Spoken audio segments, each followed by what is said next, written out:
심의 항목 중에서 연구 설계, 그 안에서 대상자 수 산출 근거와 계산 과정이 명확한가에 대해서 알아보겠습니다.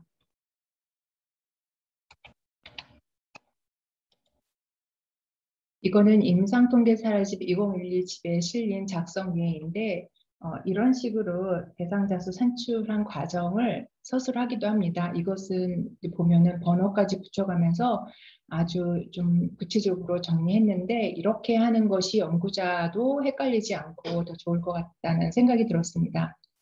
연구의 내용은 뭐 어떤 환자에서 뭐나 뭐뭐 시술 시 보조액으로서 어떤 것의 유용성을 평가하기 위해 생리식염수 처치군을 대조군으로 하고 시험군은 여기서 말한 어떤 유용성을 보고자 하는 그 처치 방법, 그것을 사용한 군을 시험군으로 해서 시험군이 대조군보다 유용성이 유효함을 평가하고자 한다. 그러니까 여기서 동그라미를 표시된 이 땡땡땡땡이라는 치료 방법이 식염수보다는 그 효용성이 좋다라는 걸 보인다는 얘기죠. 그래서 이러기 위해서 이 연구는 우월성 실험으로 진행을 한다라고 했습니다. 그래서 대적군 대비 시험군이 우월하다라는 걸 확인하고 싶다. 연구 내용이 그럴 경우에 대상자 수를 산출하는 내용입니다.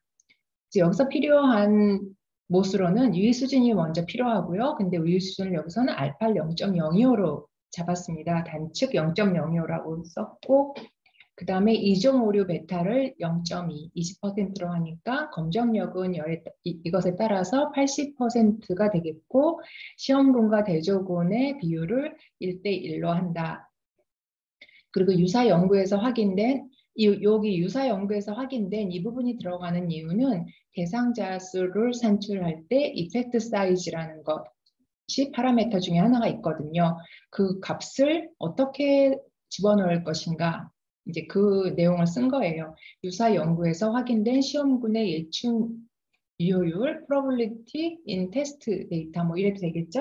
그러니까 테스트 그룹에서의 유효율. 그래서 PT라고 하고 그것은 몇 퍼센트, 또 대조군은 식염수를 사용하는 군인데 거기에서 예측 유효율은 PC, 컨트롤에서 나타나는 확률은 뭐뭐뭐 퍼센트로 확인되었다. 이 두 개를 이용해서 이펙트 사이즈가 계산이 될 거예요.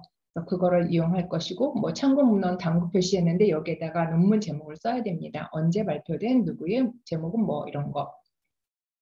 이를 검증하기 위해서 사용하는 가설은 다음과 같다 그랬습니다. 그래서 비무 가설은 테스트 그룹에서의 확률이 컨트롤 그룹보다 작다. 연구자는 이제 이 가설을 리젝트하고 싶은 것이죠. 그리고 이것에 대한 대립 가설은 테스트 그룹에서 유효율이 컨트롤 그룹에서 유효율보다 크다라는 걸 입증하고자 한다는 거죠.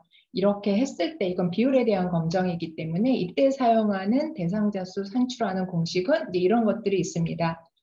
이것은 이제 연구자가 참고서를 주셔서 그 논문에나 아니면 보고서에다가 써도 되고 사실은 이런 공식까지는 굳이 안 넣어도 됩니다. 근데 최근에는 이제 연구자들이 자세히 좀 기입하는 경향이 있으니까 그러니까 이런 각각 분석에 대해서 각각 분석 방법별로 대상자 수 선출할 때 사용되는 공식들의 목록이나 아니면 레퍼런스 그 참고할 수 있는 책이 있으면 그거를 이용하면 될 것 같습니다.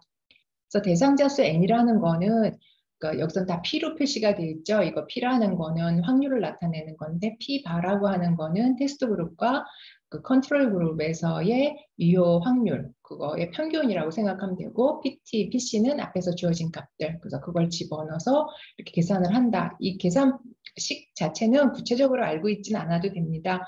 왜냐하면 앞에서 주어진 그 파라미터를 집어넣으면은 대상자 수를 산출해주는 툴들이 온라인상에서도 많이 있기 때문에 그거를 이용하고 그 툴을 인용하면 되겠죠. 좀 많이 사용되는 툴들이 있어요. 그러니까 아무거나 웹페이지 어디서 뭐 산출했다 이렇게 하는 것이 아니라 많이 사용되고 있는 일반적으로 사용되는 툴을 레퍼런스로 달면 되겠죠.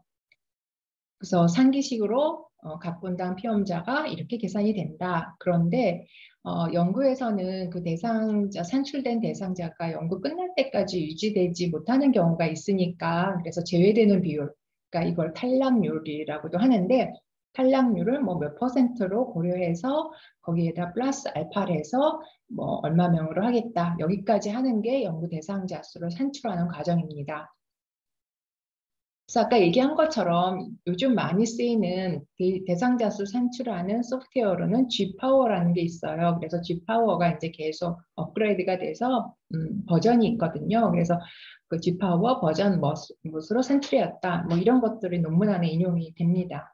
그런 식으로 사용을 하면 될 것 같습니다. 그래서 연구를 심의할 때 통계 부분에서 크게 볼 부분은 이런 부분이거든요. 지금 보면 연구 설계 개요, 그리고 대상자 수 산출 근거, 그리고 프라이머리 엔드포인트, 그리고 통계 분석 방법, 이 네 개가 이제 가장 심의해야 되는 네 개의 카테고리예요. 연구 설계 개요라는 거는 일단 모든 단계에서 가장 첫 번째 단계죠. 어떤 연구를 하겠다. 그래서 아까처럼 뭐 열등성인 시험이다, 뭐 비열등성이다, 뭐 아니면은 뭐 그런 거 있죠. 연구 설계의 가설의 종류에 따라서 이제 그런 것들도 여기에서 계획이 될 수가 있고, 그 다음에 해야 되는 건 뭐냐면 연구 설계가 되면은 어떤 변수를 측정할 거다. 그리고 일단 연구 제목이 나오면은 가장 중요한 측정 변수가 뭐다라는 게 딱 연구 제목에서 나오잖아요. 그래서 그 다음에 하는 것이 유효성 평가 변수를 정하게 됩니다. 그 데이터 안에서 적절한 측정 값들의 가장 중요한 것을 프라이머리 엔드포인트로 하고 그 외의 것을 세컨더리 엔드포인트로 해서 유효성 평가를 나눠서 정리를 합니다. 이게 굳이 나누는 게 중요하지 않을 수도 있지만 프라이머리 엔드포인트가 여러 개가 있다면 동일한 분석을 여러 번 한다는 얘기가 되고, 그거는 멀티플리시티 프로그램을 발생하기 때문에 알파를 보정해 줘야 된다고 얘기했어요. 그래서 프라이머리 엔드포인트는 하나로 하고 그 외의 관심 변수를 세컨더리 엔드포인트로 해서 연구 계획서에는 정리하는 것을 추천합니다. 유효성 평가 변수가 정의가 되면은 그럼 그걸 어떻게 분석할지가 결정이 되겠죠. 그 다음에 분석 방법을 결정하고 나면은 이 두 개의 값들, 유효성 평가 변수랑 분석 방법에 의해 가지고 표본수를 계산하게 됩니다. 표본수를 계산하려면 우선은 1차 유효성 평가 변수가 무엇인지, 분석 방법은 뭐로 할 것인지가 알려져야 된다는 얘기겠죠.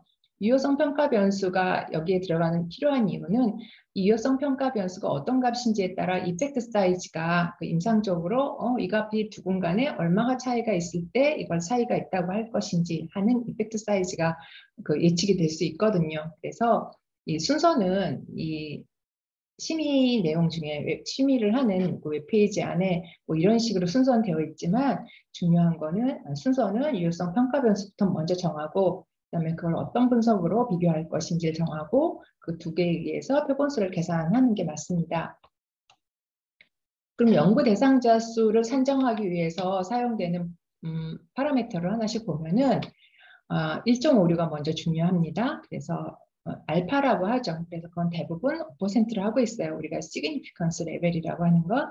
그 다음에 중요한 것은 통계적 검정력이에요. 검정력이라는 거는 보통 80% 이상으로 하는 걸 권고합니다. 그래서 데이터가 뭐 많이 확보하기가 좀 수월하다 그러면 90% 정도로 하는 연구들도 많이 있습니다. 그 다음에 봐야 되는 거는 이펙트 사이즈인데, 이펙트 사이즈는 측정하는 변수가 어떤 거냐에 따라 달라지게 되는데, 만약에 연속형 변수라고 한다면 두 군에서의 평균 차이와 그리고 두 군에서의 표준 편차가 필요합니다. 두 군에서의 표준 편차가 아니라 각 군에서 표준 편차를 구할 텐데 그 중에서 그 안에서 대조군의 표준 편차들의 가 필요합니다. 만약에 이항 척도인 경우, 그러니까 범주형 데이터인 경우엔 두 군에서의 반응률의 차이가 필요하고 그 다음에 대조군에서의 반응률이 필요합니다. 여기서도 각 군의 표준 편차라고 했는데 사실은 대조군의 표준 편차가 필요해요. 그래서 이펙트 사이즈를 구할 때 연속형 척도인 경우에는 두 군에서 나오는 평균의 차이 나누기 대조군의 표준 편차로 나눠준 겁니다. 이항 척도에서도 마찬가지로 이제 그런 식으로 계산이 돼요. 그러니까 결국은 이펙트 사이즈 두 군에서의 나타나는 평균 차이가 크면 클수록 이펙트 사이즈는 커진다는 얘기죠. 그리고 또 분모로 들어가는 표준 편차는 작아지면 작아질수록 이펙트 사이즈가 커진다는 얘기예요. 이펙트 사이즈가 커진다는 거는 아주 큰 차이를 판별해내는 대상자 수를 구하겠다는 얘기인데, 큰 차이를 판별한다는 건 쉽죠. 근데 아주 미세한 차이를 디텍트하기는 어렵죠. 그렇기 때문에 큰 차이를 구분하기 위한 대상자 수는 많을 필요가 없어요. 그죠? 작은 차이가, 아주 큰 차이가 이미 있다면 그냥 작은 샘플 사이즈로도 디텍트가 되니까. 그래서 그 이펙트 사이즈는 대상자 수를 계산할 때 그런 영향을 주고, 아주 작은 차이도 나는 찾아내고 싶다. 그래서 이펙트 사이즈를 작게 해요. 그러려면은 그건 데이터가 많이 필요하게 됩니다. 그래서 이펙트 사이즈와 그 데이터 사이즈는 이제 그런 반비례적인 관계가 있어요. 근데 그 이펙트 사이즈에 영향을 주는 것은 이런 값들이 있다라는 거고, 그리고 단축 검정인가 양측 검정인가 하는 거 문제예요. 그래서 대부분이 근데 양측 검정을 주로 하고 있는데, 그것도 앞으로 좀 보겠습니다. 뒤에서.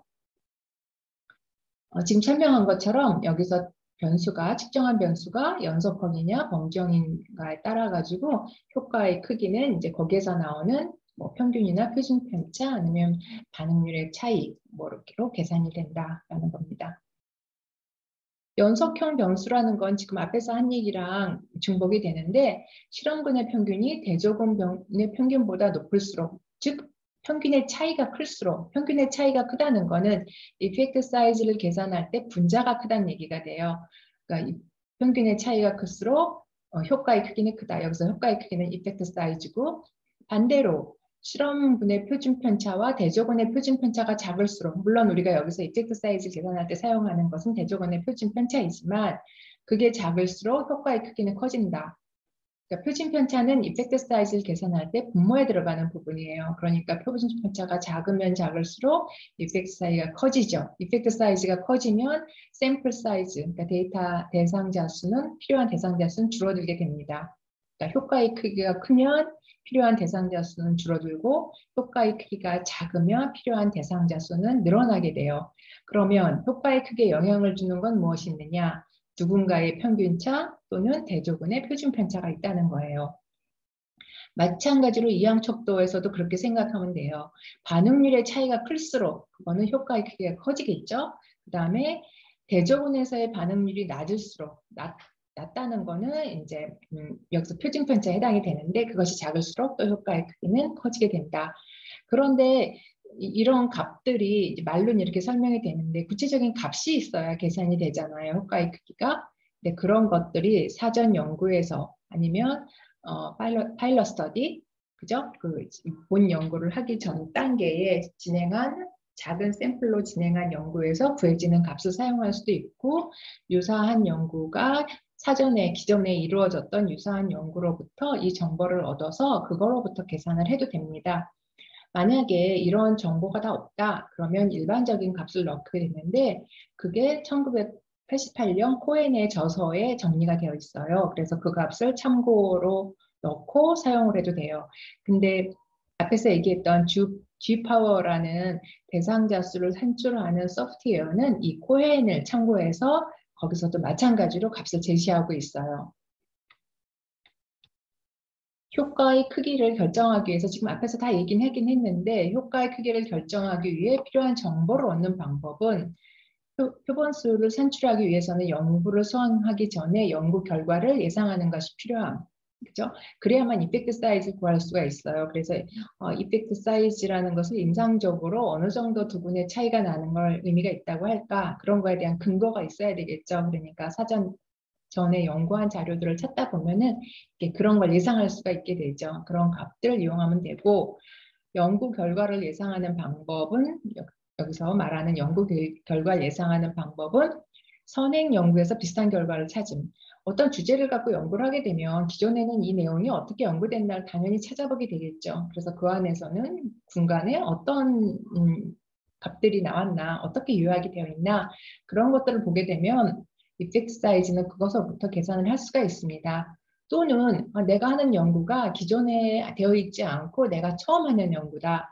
그러면 선행 연구가 없잖아요. 그러게 되면 예비 시험을 통해서 데이터를 얻을 수 있습니다. 그러니까 파일럿 스터디를 얘기하는 거죠. 그거로부터 얻을 수도 있고, 또 그렇지 않은 경우는 아까처럼 이제 코헬, 네, 그 저서를 이용해서 하게 되는데, 제시하는 효과의 크기는 이렇습니다.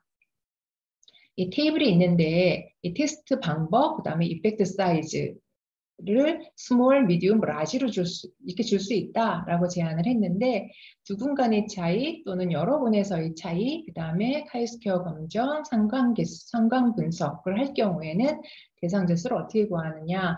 그러면 이펙트 사이즈를 보통 우리가 수리적으로 정리할 때 이게 뭐죠? 두 군 간의 차이를 본다는 건 t-테스트, 인디펜던트 t-테스트를 하겠다는 얘기인데 그때 이펙트 사이즈는 일반적으로 D로 표시를 합니다. 그리고 이거는 많은 그룹에서의 차이, 이건 아노바를 얘기하죠. 이거는 이펙트 사이즈를 F로 하고 카이스퀘어에서는 통계량이 W를 쓰고 피어슨 통계량에서는 상관계수를 나타내는 로를 나타냅니다.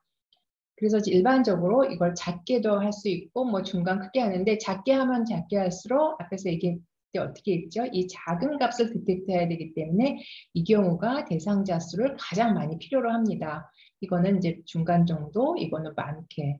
그러면 연구자 입장에서는 대상자 수를 많이 산출한다는 거는 조금 어려울 때가 있겠죠. 그래서 1996년에 로센탈이라는 사람이 또 하나를 제시했어요. 그러니까 베리 라지라는 항목을 하나 만든 거죠. 그래서 베리 라지라는 건 이펙트 사이즈를 이렇게까지 크게 할 수 있다라고 한 거죠. 그래서 0.8까지 코엔이 제시한 거에 대해서 1.30, 뭐 0.7까지 했어요. 이 얘기는 뭐예요? 대상자 수를 조금 더 줄여볼 수 있겠다 하는 거가 되겠죠. 그러니까 연구자들은 대상자 산출할 때 뭐 사실은 지금 G파워나 그런 것들이 다 코엔을 참조하고 있지만 이제 뭐 이런 것도 참조할 수 있겠다라고 해서 집어넣었습니다. 그리고 연구자가 본인이 지금 하고 있는 연구가 기존에 되어 있는 연구가 없다. 그래서 이건 파일럿 스터디로 한번 사이즈를 구해보겠다 했을 때 실제로 이렇게 크게 또 200 사이즈가 나올 수도 있긴 해요. 그렇지만 그것도 근거가 있는 거니까 파일럿 스터디를 기반으로 하게 되니까 그럴 때는 거기에서부터 계산된 이펙트 사이즈를 넣으면 될 것입니다. 그리고 이거는 코엔의 그 책에 있는 내용 중에서 앞에서는 뭐 t-테스트, 아노바, 카이스퀘어, 그다음에 코릴레이션 어널리시스에 대한 것만 있지만 기타 많은 다른 다양한 분석에 대해서 이펙트 사이즈를 제시하고 있습니다. 그거를 제가 스캔해서 넣은 거고요. 필요하면은 샘플 사이즈를 계산할 때는 그 레퍼런스로 달면 좋을 것 같아서 이 자료를 넣었습니다. 그리고 또 샘플 사이즈 계산할 때는 양측 검정과 단측 검정을 고려하게 됩니다. 거기서 옵션에서 선택하게 되어 있는데 양측 검정에 비해서 단측 검정의 경우 연구 대상자 수가 적게 필요하게 됩니다. 그런데 연구자가 대상자 수를 줄이려고 그냥 이유 없이 단측 검정을 사용하면 안 된다는 거예요. 단측 검정을 사용하기 위해서는 제조군에 비해서 시험군의 성과가 좋다는 근거가 있어야 됩니다. 그래서 일반적으로는 양측 검정으로 대상자 수 산출합니다. 여기까지 대상자 수가 산출이 되면은 그 다음에는 이 산출된 대상자 수로 연구가 마무리될 때까지 유지가 되지 않는 경우를 고려해서 탈락률이라는 거를 이제 두게 되는데 일반적으로 10%에서 20% 선택하고 있는데 15% 이하로 하는 것이 바람직하다고 합니다. 이것은 왜냐하면은 이제 데이터가 확보가 됐는데 데이터가 탈락이 될 때 어떤 한 그룹에서 더 많이 밸런스 안 맞게 탈락이 될 수가 있겠죠. 그런데 두 군간 비교를 할 때 우리는 랜더마이제이션을 하는 거를 추천하잖아요. 랜더마이제이션이라는 거는 각 두 군에 속하는 그 대상자의 모든 특성이 같다라는 건 통계적으로 차이가 없도록 할당을 하는데 어떤 한 군에서만 탈락이 많이 생기게 되면은 그게 밸런스가 깨지게 돼요. 그러니까 이 랜더마이제이션 했던 것이 깨지게 된다는 얘기죠. 그렇기 때문에 15% 이하로만 하도록 하고 있습니다. 그러면 연구 대상자 수를 최소화하는 방법이 뭐가 있느냐? 뭐 이런 것도 알아두면 연구자들은 데이터를 확보할 때, 데이터 정리할 때 도움이 될 것 같습니다. 연속 변수를 사용한다. 그러니까 대부분이 그러니까 혈압을 예를 들면 혈압은 연속형 변수거든요. 수치 데이터. 그런데 이걸 어떤 값을 기준으로 해서 고혈압이다, 아니다 이렇게 정리하는 경우가 있어요. 그러면 그냥 혈압을 비교한다 그러면 뭐 T검정이나 뭐 이런 걸 할 수가 있겠죠. 수치 데이터니까. 그런데 고혈압 여부로 가게 되면은 이건 범주형이에요. 그렇다면 얘 가능한 거는 뭐 카이 제곱이나 물론 이게 독립 변수가 뭐냐에 따라 다르겠지만 그렇게 가게 되거든요. 그러면 카이 제곱 검정 같은 경우는 대상자 수 산출했을 때 대상자 수가 많이 늘어납니다. 그래서 대부분의 연속형 데이터는 굳이 이분형으로 만들지 않는 게 좋습니다. 물론 이분형으로 만들려면 연구 계획을 세울 때는 프라이머리 엔드포인트로는 그냥 혈압, 연속형 변수를 사용하고 그 다음에 추가적으로 할 때 이것을 카테고리를 나눠서 분석을 하는 걸 추가 분석으로 넣는 그런 방법도 있을 것 같습니다. 그리고 변수를 보다 정밀하게 측정한다. 정밀하게 측정한다는 것은 표준 편차를 줄일 수 있다는 얘기가 되죠. 표준 편차를 줄인다는 거는 이펙트 사이즈에서 표준 편차는 분모거든요. 분모가 줄어든다는 것은 이펙트 사이즈가 커지게 되고 이펙트 사이즈가 커지면은 산출되는 연구 대상자 수는 감소합니다. 그래서 정밀하게 측정하는 방법이 하나 있고 또 하나는 페어드 데이터를 만들어라 하는 거예요. 한 연구 대상에서 연속적인 결과 변수를 연구 시점에 따라서 또는 뭐 이렇게 그러니까 동일한 대상자로부터 하게 되면 뭐가 줄어들게 되겠어요? 분산이 줄어들게 되거든요. 그래서 결과적으로 이것도 연구 대상자 수를 줄여주게 됩니다. 여기까지가 이제 연구 대상자 수를 계획하는 방법에 대한 내용이었습니다.